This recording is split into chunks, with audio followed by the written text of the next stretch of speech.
I'm asking I've asked all of them to do is to select an excerpt from their blog that they would like to share with everyone before we get into their blog. So, Erika, go ahead. Sorry, y'all. When I write with myself in mind. Everything I've ever written on this blog, I've written for myself.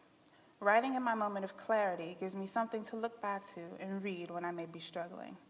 I write a lot about compassion because I find myself involved in an environment where there isn't much compassion, and my writing serves as a reminder.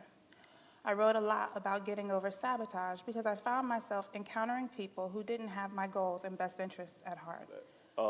But when I left the Times, I was in the New York Times, I came to the Huffington Post, and Ariana, I can say that, she's my friend. Ariana kind of pulled me aside and was like, if you're going to do this, it needs to be on this space. And I was resistant because our space, Post Bougie, is very deliberately a certain kind of space, is an anti-racist space, is a feminist space, is a certain kind of space, right?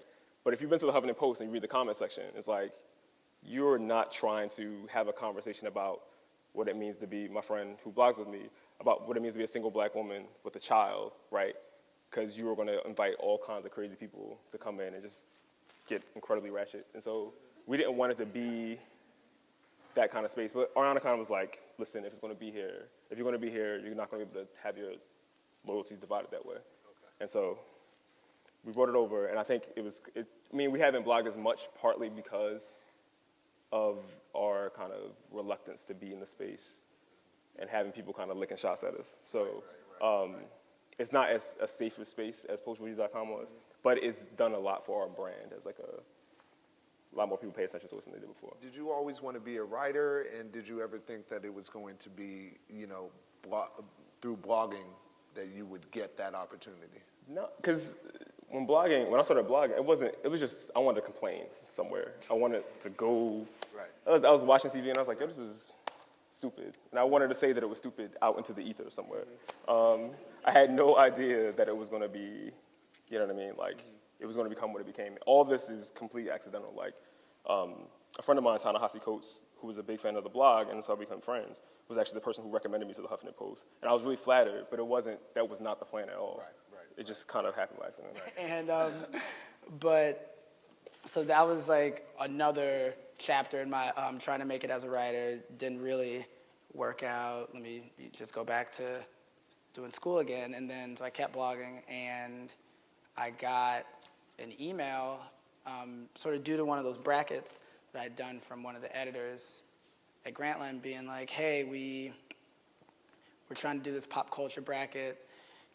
Somehow this got across one of our internet desks, and we're wondering if you want to contribute a paragraph. And that turned into me writing the whole thing like over a weekend because I hadn't heard back from him. So I just wrote it and sent it to him without asking, and they ran it the next day.